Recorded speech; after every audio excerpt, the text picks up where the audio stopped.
Kami nga 3-in-1 lang, kayo Starbucks. Huwag na lang ninyo i-post. Sa inyo na lang yan. Yung mga membro natin kawawa, tayo naman pa, kahit saan punta, post pa. Huwag na lang.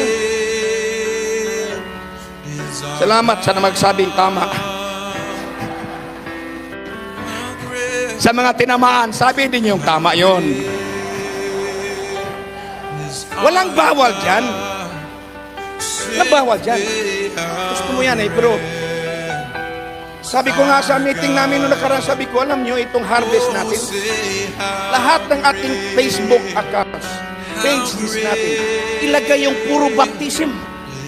Acts 2:38, nakalagay, mapuno ang account ng Facebook, purong ganon. Anong masabi nila? Wow, grabe na itong Acts